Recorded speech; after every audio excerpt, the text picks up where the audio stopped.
Hello and welcome back.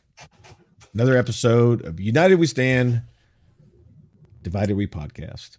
And as you see, we fixed the intro. Unfortunately, we still can't get his computer fixed. So my co-host, Lionel from... You don't know where I'm from? I was wanting you to say it. It's Toronto. Yeah, every time Toronto. I say it, you always correct me. So I let you say where you're from. Yeah, there you go. Hey, you know what? Good evening, good afternoon, good morning, good night, depending on what time you're watching it and where you're watching it from. We are going to have a slightly shorter program here because we've got some, well, on my end, it's a bit of a weird technical issue, but we're going to talk a little bit more about technology. Speaking of technical issues, and of course, AI is a huge thing. Everybody is doubling down and tripling down, really, their efforts. And Meta's jumping up there pretty good. And what's it called? OpenAI. There's some other things coming through.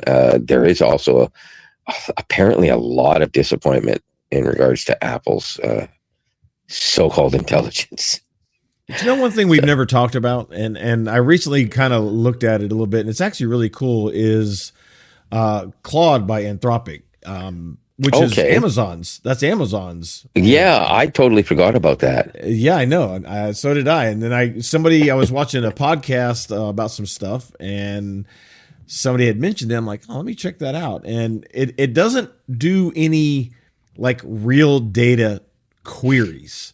Right. It's strictly of, here's my information, do this to it, or tell me this about it, things like that. Which yeah, I mean, it does a pretty good job. It sounds like it's something that would be pretty convenient.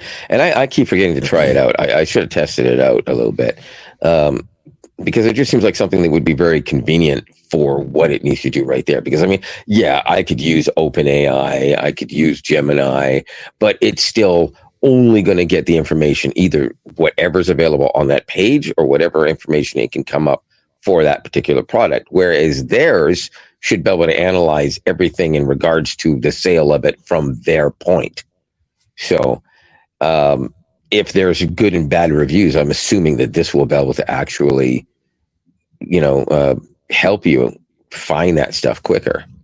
Well, again, it can't do any real live data search. No. Well, not live data search outside of its own site, but I'm talking about within it. No, it can't it can't even do that. No, that's what I'm saying. It right. only you got me on that one. It analyzes what you give it. So, like, for example, I could give it a script and say, hey, get me keywords from this, or summarize this, or how can I rephrase this? This does more than what I was thinking. Okay, I'm thinking on one end of it, but you're talking about that it actually does more, but it only does it locally with what you provided. Right. Like I put something in there asking a question, and it said, I'm sorry, as of April 2023 or something, I can no longer access the internet for live data or something like that. I forget the verbiage. And so again, it's like you have to give it the actual information as a whole, not in part. You can't make it go search for the information. It has to already have it. Yeah, all right. That's interesting. I somebody wants to use that. Sure, why not? Competition is competition. Although I don't see much of a competition. That basically be like watching, the Albuquerque senior citizens playing against, the New York Rangers or something. Well, I see what they're doing with it, and I mean in this podcast, of course, I wasn't prepared to give a full, dissertation on Claude, but it actually has a really good use case, and it was pretty powerful in the way I watched somebody use it, and a lot of people are using it in conjunction with, so it's not a. Yeah, no, here's the $1 million question, because I think we should move on to something that's more capable, because I want to talk more cutting edge stuff here. How, from what you've seen so far, does this compare to being able to throw that exact same information into Gemini? In some respects, it actually does a better job of Really dissecting your data. Really? What you're giving it. Because now, are you sure about that? Have you tried that with 2.0 experimental yet? Well, no. Okay. It's, again, it's how the AI algorithm is trained to look at things. Okay. And so it does things different. Obviously, yeah, we get stuck on this for an hour. I think we should both, is that a free one or does it cost money or? Okay. No, it's free. Then I think we should both figure something like find something, come up with something to throw into it. I can't use what do you call it?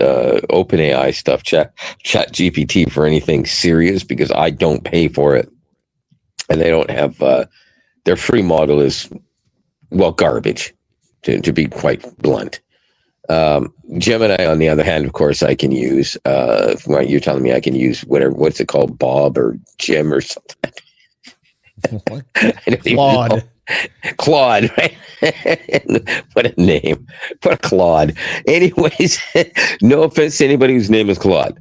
Anyways, but yeah, I think we'll test it out, and then next week we can give our results, your separate results from mine, and say, yeah, this is what I got from Gemini. This is what I got from, and any other one that you can get your hands on.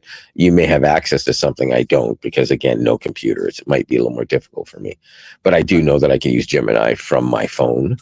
And this Claude thing, I should be able to, I think, right?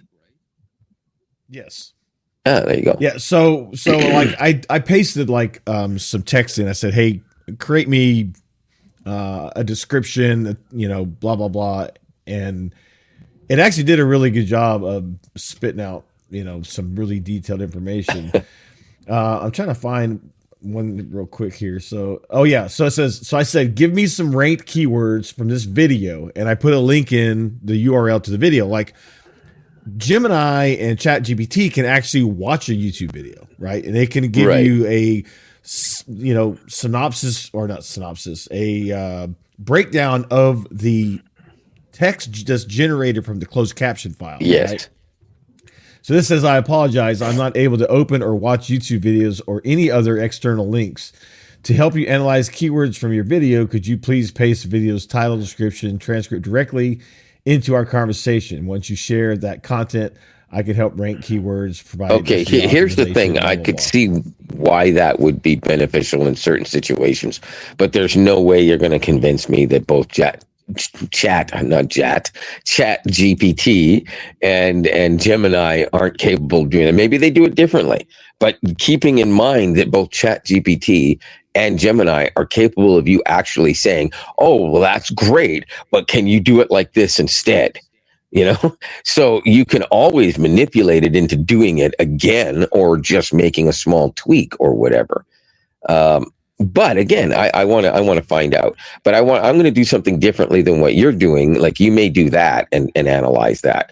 I may just decide to throw in a document. I don't know what it's going to be. It could end up being my resume. I don't know. But I'll put something in there, or maybe I'll ask it to do a book report or something, and I'll give it. If I can find an ebook that is like a downloadable. What's the word I'm looking for? Something that that's free to use. PDF, because there are actual books that are free to download and use and read. Yeah. So here's one that I said, what topics are trending for smart home? And it said, since my knowledge cutoff is April 2024, let me focus on discussing broader smart home trends and topics that would be valuable for your YouTube channel rather than speculating about very recent trends. So it's like it can't actually get to information unless you give it to it. So it actually it also sounds kind of like your argument about it being pretty decent. It's falling apart. Well, let's move on from Bob or whatever it's called. Dude, it's Claude. Claude, right? CLAUDE. Claude. Claude. Yes. Let's move on from Claude.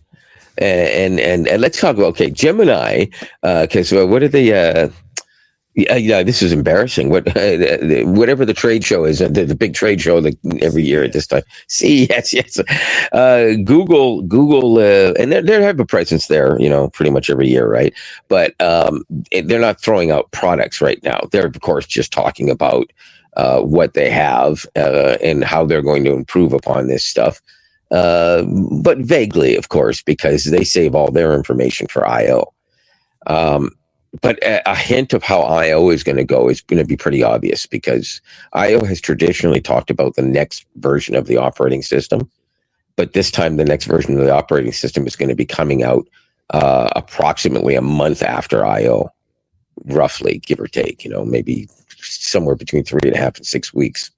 So that's crazy, because, yeah, we're looking at late, somewhere between mid-June and very early July for the new OS. For Android 16. So they're talking about getting a lot more AI stuff going, because they want to build it in a lot more deeply, even more so than Assistant Google. Can I say that? Yes, I can. Google Assistant was. Because Google Assistant, of course, always had some limitations, and people would, say, oh, they're still to this day saying, oh, I wish it would do as much as Assistant did. Now, to be honest with you, most of the stuff that Assistant did, I've turned on all the extensions that are available so far, and I haven't got really any issues. For the most part, it just does almost everything, more than enough for my taste. I can't wait till my Home Mini actually gets updated, because they're all going to be up. Sorry, the Nest Mini. It has to be the second generation and up, is going to get the Gemini update eventually. So I'm looking forward to that. But right now, as of, what was it, yesterday or the day before, Gemini 2.0 experimental is not only available on the web, you now have in the app access to it. Rather, you have to turn it on. And I don't really know how much of a difference there is at this point. I haven't done enough experimenting with it yet. But apparently there are some advantages over it. It's still experimental, but I think we will see it progress to a final, probably before I/O. It could even be sooner, the month and a half or something. I don't know, but certainly by I/O, because I think in Google I/O, they're going to start talking about what Gemini 3.0 is going to be able to do.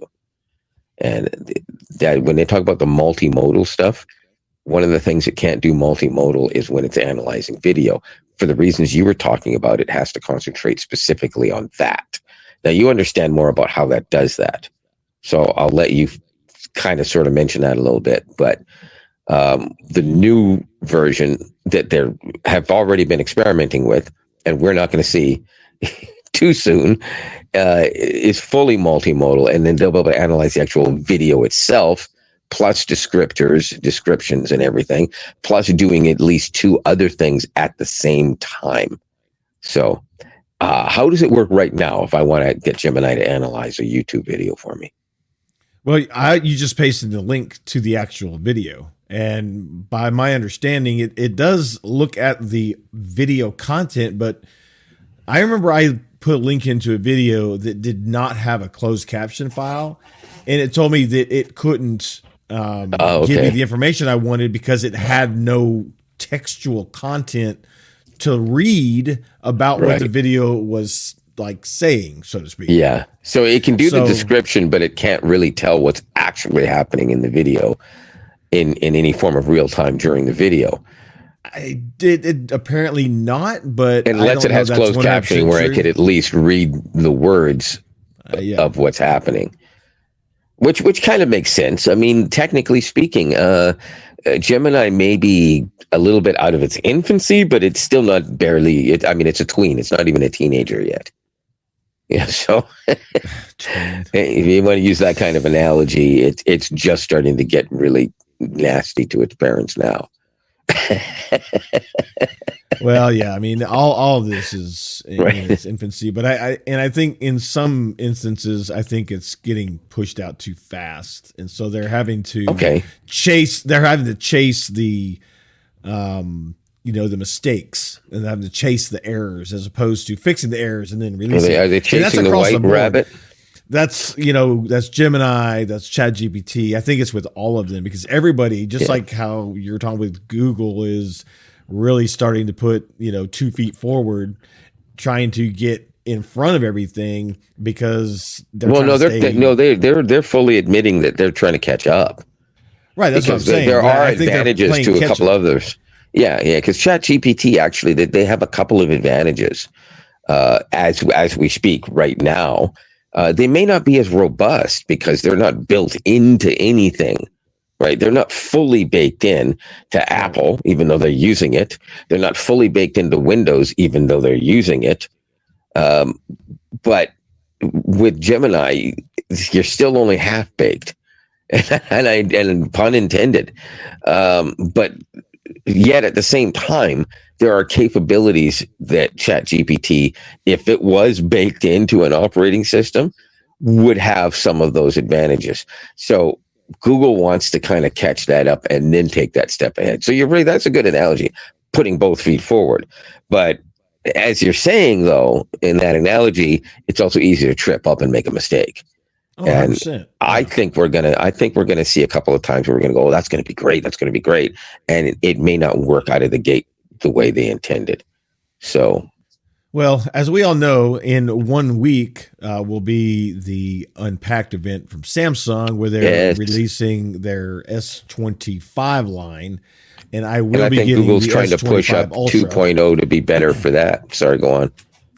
No, I am going to get the Ultra, so I'm actually really anxious to see if there's a whole lot of difference. I don't have the 24, I still have the 23, so I didn't even get the first AI, based device.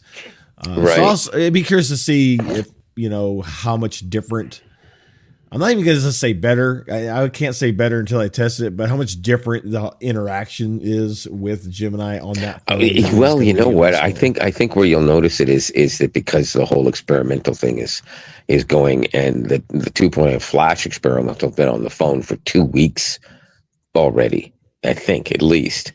So I think they're going to try to maybe even consider having the 2.0, at least the flash version, available a little bit earlier, because when the stuff gets done locally on your phone, and this is the other thing about Gemini, unlike ChatGPT, you can technically be using 2 or even 3 versions of Gemini almost simultaneously, as they can actually switch from one to the other seamlessly.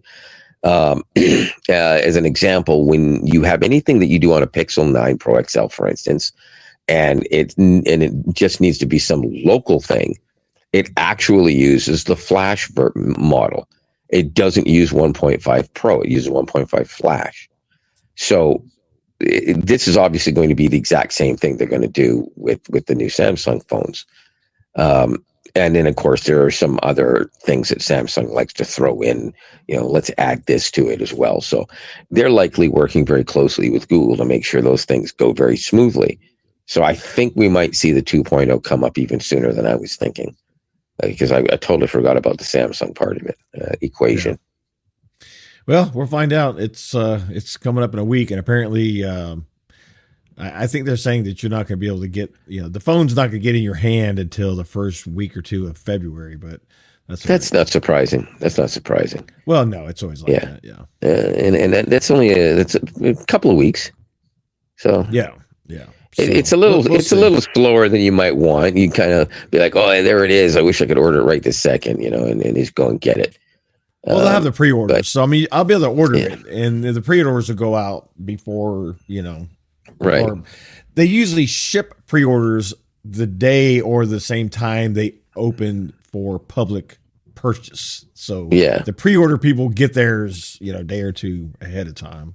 What's really odd though? Normally I'd say, oh, don't forget to send some pictures and videos. I want to see I don't even care, because I don't see any of the flagships putting out bad pictures and videos. It's 100% subjective at this point. There's nothing. Yeah. First of all, you're going to be able to shoot your HDR videos and pictures. You're going to have display P3 option available to turn that on, or maybe it'll be right out of the box. I don't know. So you're going to have richer colors. And it's like there's just no such thing as a bad camera. Like, I mean, the room I'm in right now is almost dark. Right, and this is no different than what you're going to get from Samsung, from yours at least and up. No. The S24, was it better? Maybe, maybe not. Will the camera be better on the 25? Is it 25 you're going to? Yeah, well, Yeah, 25, and the cameras on the 25 are pretty much identical as the 24, with the exception of, instead of a 12 megapixel wide angle lens, they're finally going to a 50 or whatever. Yeah. That's basically the trend that basically Google started. Well, they didn't really; it was some other company, but Google made it more popular, and it makes sense, because why do you want to use a crap camera compared to the other ones? You go, oh, I got this great picture, and then this other one's tiny, right? So, and some people won't do that. But here's the thing: Samsung's processor, especially on this one, is going to be more than powerful enough to take an almost instantaneous picture at 50 megapixels. Google still has to wait for the Pixel 10 Pro for it to be an instantaneous snap at 50 megapixels. Now, the thing is, I don't know why they haven't been able to figure that out since before, when I've been using mirrorless cameras that could shoot 24 megapixel shots with what amounts to a much weaker processor. I mean, I get it. It's only doing that. It's not, getting a 5G signal at the same time, right?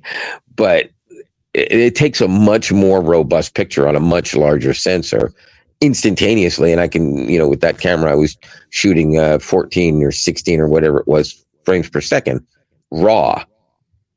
That were 20 some odd megapixels, and of course you get the bigger pro size cameras, and they're shooting 20 frames per second raw. And that's another thing full frame sensors. The 24 doesn't have, is they're adding raw capability in the 25. What are you talking about? You have raw capability in your camera now? No. Oh, you're talking about raw video then? Yeah. You don't want that. No, I'm just saying. You're a filmmaker. You do not want that. No. That's what I'm saying, though. External. That's what I'm saying. Excuse me. They're saying I know people adding brag about that with iPhones, who want advanced capability of being able to shoot that type of video. Hey, listen, it's an excellent option, and I think if the devices and the processor is capable of doing it, it should be an option. I don't like the argument, oh, nobody's going to use it. Some people will. It's not going to be that many in the grand scheme of things, but it doesn't hurt you to put that option in, because it doesn't cost anything extra to do it. Right. So it makes sense, because now you have a real competition against the iPhone, because some filmmakers actually do shoot legitimate professional works with iPhones. Some of them do it even with Pixel phones. But here's the biggest difference. You cannot shoot raw video with a Pixel phone. And until this 25, obviously, you won't be able to do that with that. However, the big thing is not raw. What I want to know is when, with a Pixel phone or with a Samsung, we'll be able to shoot not raw, but oh my goodness, I forgot what it's called. I'm having one of those days again. Let me pick up my phone. Wow, this is weird. I'm going to ask Gemini. Hey, Gemini, I'm having a bit of a brain fart right now. I want to be able to shoot video, not in RAW and not in JPEG, but the format where I can do color correction very easily.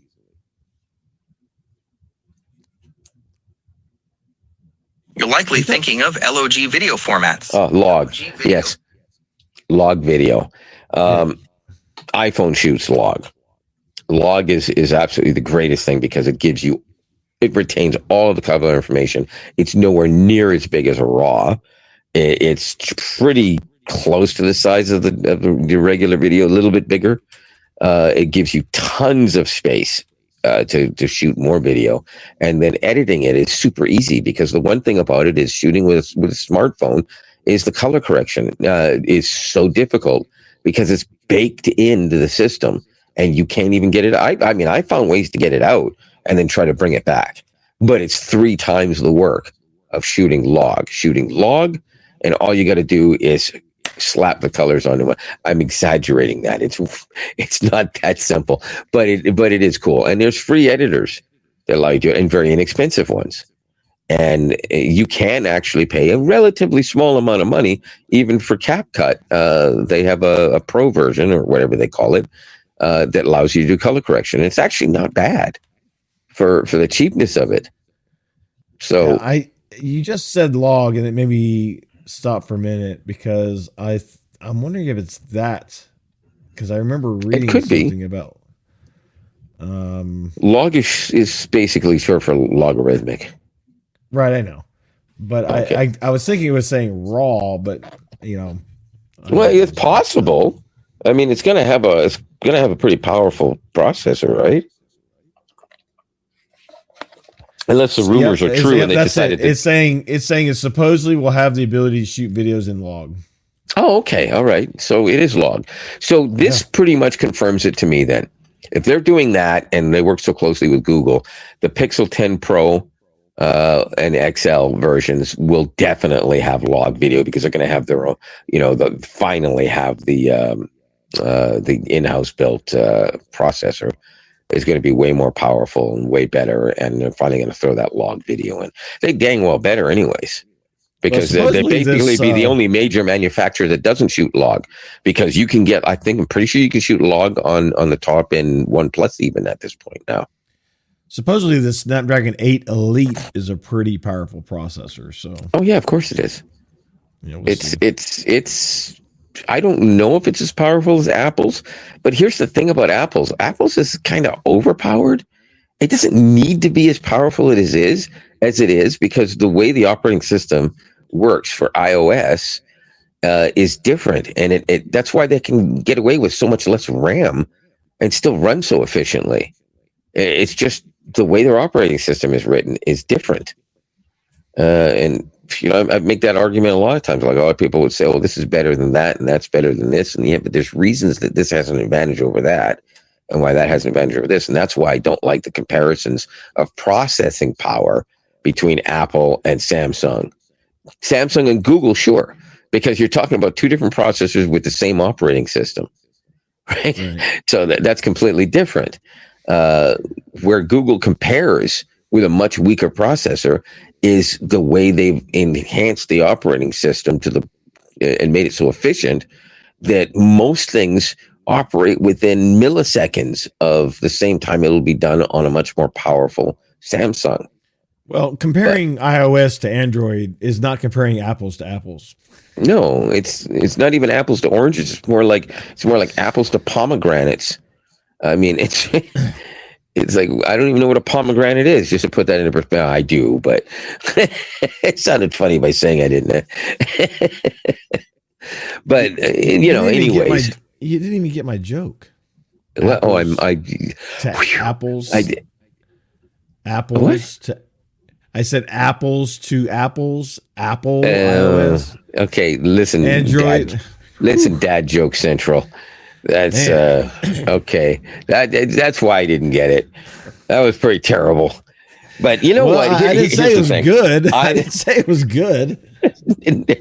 No, and it wasn't. I'm just going to throw that out there. But okay. I don't know what I was going to say now. Although I'm going to be looking forward to how things are going to go over the course of the rest of the year, because Google's not going to be nearly as far behind. They're only going to be about 6 months behind Samsung now, instead of nearly a year. And with their own processor, which, by the way, people aren't understanding.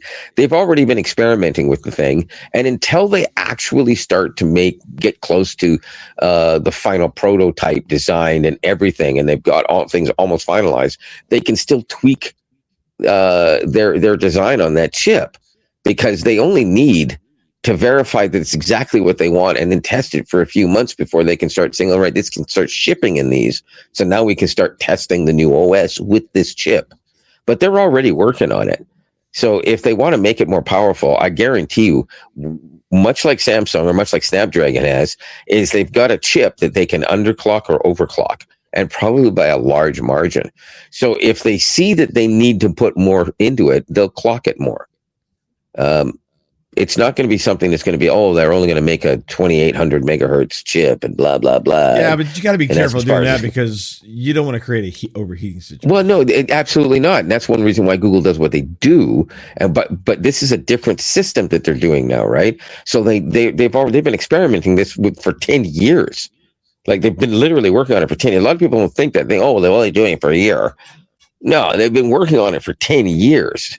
And they finally got the manufacturing process. They've been, and the one that they've got now, they've obviously built probably thousands of them, run them into the ground and deliberately burned them out to see what they could take. They overheat them, they overclock them, and they continue to do that. And then there's a safety zone. It's no different than the Snapdragon or a Pentium. Jesus, help me out here. Pentium.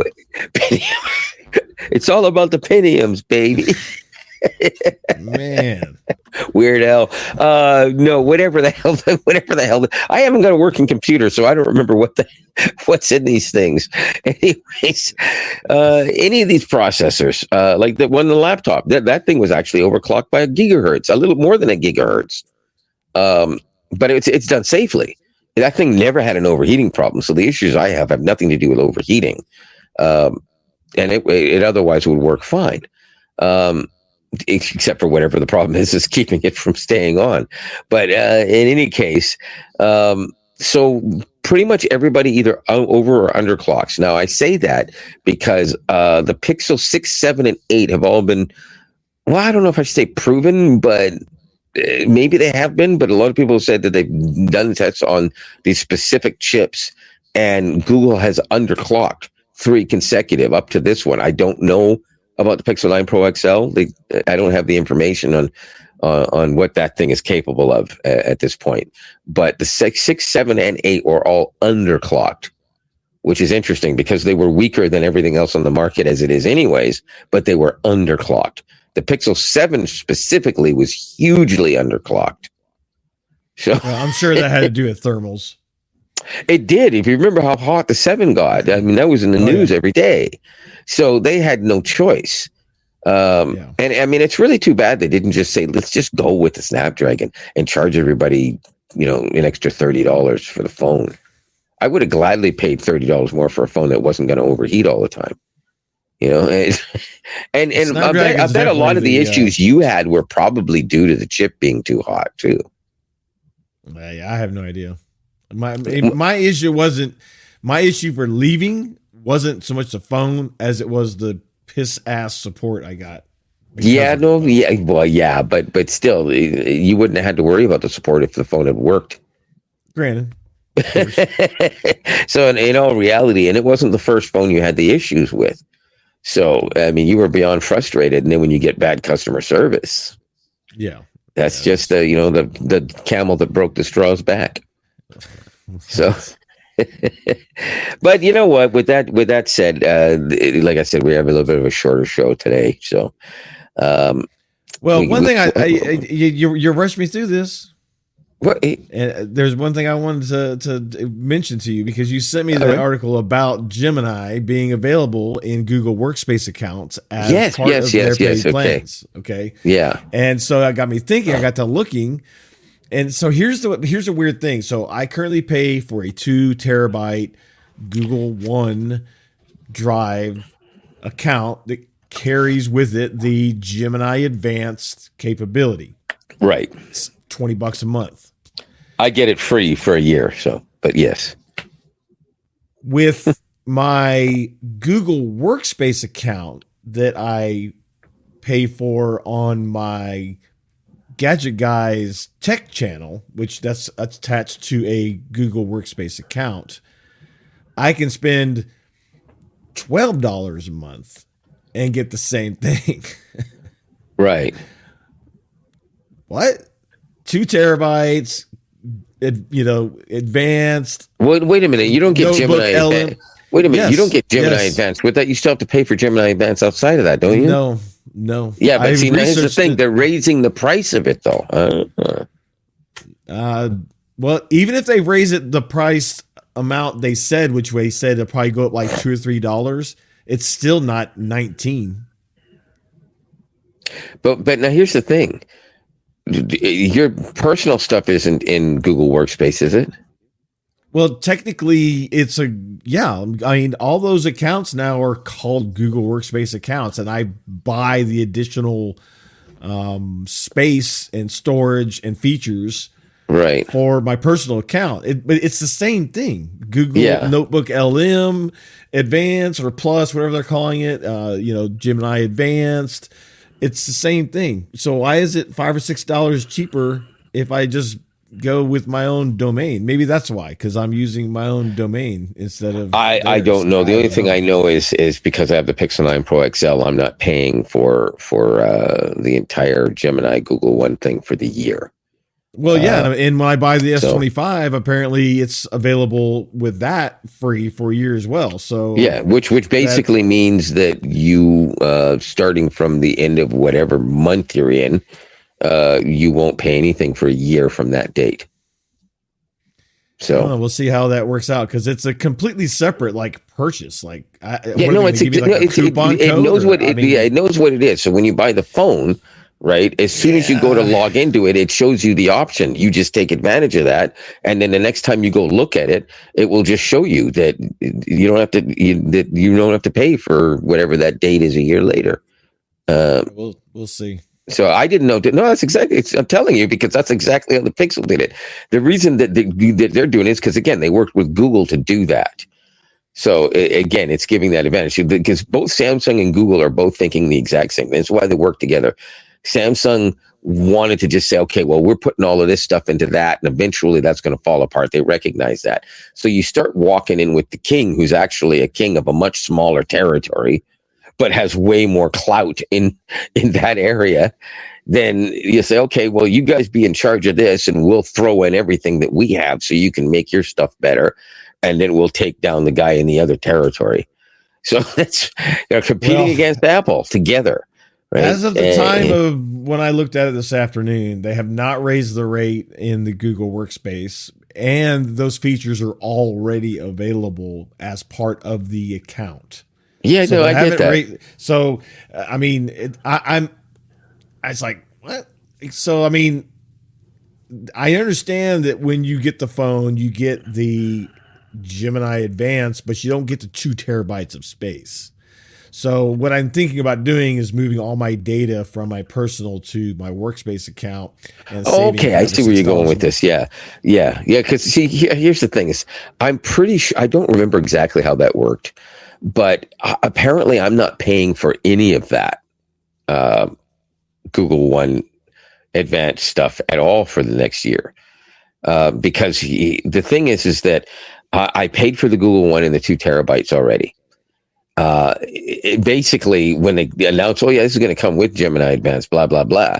But when I got the Pixel 9 Pro XL, it said, oh, you get this for free. So that just automatically, you get 2 terabytes of space for free. Yeah, basically. I haven't paid since October, and I looked at it, and I don't have to pay again until October or November, whatever it is, of later this year. So. Interesting. So maybe it's not just the Gemini Advanced. Maybe it's the Google One with Gemini level Advanced that gives you the advantage Gemini that they're Advanced. giving you. Yes. Free. Now the thing about that is, for somebody like me, I don't need all of the extra Workspace stuff, right? But a lot of the stuff that Workspace would give you is available if you have the one of the higher tiers of Google One in the stuff that it gives you. There's just certain things like I can't do, like personal email or whatever, or you know what I mean, stuff like that, right? Certain collaboration tools that I don't exist for me that do exist for you, that kind of thing. Right. But a lot of that stuff can be kind of half-assed around and done to the same effect if you have, the 2 terabyte Google One version of everything, because all of the apps are technically available to you anyways, and many of them are free anyways. The ones that aren't are usually available in that level of the Google One plan. Things like Notebook LM that you mentioned is free. It doesn't matter. You only have to have a Google account to use Notebook LM. You don't have to pay for anything. You can use that with the free 15 gigabytes that they've been offering for 25 years. Apparently, it's a LM Plus. Oh, there is? Oops. That's what it said. It said I did not even know that. Plus. That's new to me. I'll have to check that out. Yeah, but I did not know that. That's my point. I mean, there's so much changing, and I mean, depending on I'm going to not make any changes until after I get the phone and I see how this account. Because now that you say that, maybe my whole personal account will be no charge if that's the case. If they're giving you that level of Google One type service as opposed to just Gemini Advanced. Well, except for one thing, though, we'll see. You already said that you are paying for Workspace, so if you still need those collaborative things that it gives you and stuff like that, or if you have an email, what's not personal? What's the word I'm looking for? A custom email. So the Google Workspace for Business is what I'm paying for on my other tech channel account that has my Cloud9 Tech. So this is separate from your personal one. Google Workspace Personal. They're all Workspace accounts now. It's just business and personal. All right. So on the personal side, what I'm saying is that if I get that personal level of the 2 terabytes, Gemini Advanced, and all that for free, like you did, well, then I'm golden. I don't have to do anything. Yeah. Or you do. You have to opt in. You have to opt into it the one time. Yeah. I'm not talking about opting in and not opting in. I'm talking about moving my data around. Right. Otherwise, if I don't get the 2 terabytes and I'm still having to pay for that, well, then I'm moving it over to my business Workspace account where I have to 2 terabytes and I'm changing my personal one down to like. But no, wait a minute. Hang on a second. Has it not been true for a long time that Google shortchanges Workspace users on some features? Like, it doesn't work with Workspace. Well, yeah, like for example, I can't share my Google Drive data with my wife on her because her business account is also a Google Workspace account. It doesn't let you use it. I had to create a personal Gmail account in order to be able to share all my smart home stuff and shit with her because it wouldn't let me share it. Yeah, see, that's what I'm talking about. So you can't log into still have to do that one way or the other. Yeah, right. I'm just talking about the sheer amount of data, like the data storage. Right. Yeah. So we'll have to see. I don't know. It's interesting. I do think there should be a better workaround with that. If you had, like, for instance, you have a business Google Workspace account, you should be able to tie your personal thing into it if it's your business Workspace account anyways, so that you can take advantage of those benefits, but here's the difference. Here's the difference. And the biggest reason for that is because on the business side of things, they offer certain SLA guarantees with some of the core product that they don't with the personal. So like on Nest, it's, and there's certain securities that are applied to the business where you can log into my business account and I can restrict certain things, which I don't have that capability on personal. Well, if I tied those in, then I would lose that capability of managing that aspect. So I think that's probably why they do it. Okay, I get it. Yeah. Yeah, that makes sense. Yeah. All right. Well, there you have it. So there you have it. Big things coming. Samsung, new phones, and probably some other gadgets. It's unpacked. So, they're going to unpack more than one thing. And Google and their AI. I find out some more about the CES stuff and see what else has come down the pike. Maybe we can talk about some of the CES stuff next week. See what's been. I haven't heard a hell of a lot of exciting stuff because I haven't been paying as much attention as I used to. I used to watch this stuff religiously because everything was just huge news tons stuff of automation stuff, and it's full of tech. Smart. Well, I want to find out if they finally have robotic vacuums. Oh, that's right. That's 20 years ago already. Yeah. All right. Well, I'm going to say good night on my end of it. Next Wednesday, I will let you know that I ordered my phone, and we'll see how that goes. So, hey, Yeah. I'm Robert from the U.S. We'll catch you next week. Lionel from Toronto, and we'll see you again soon. Peace out.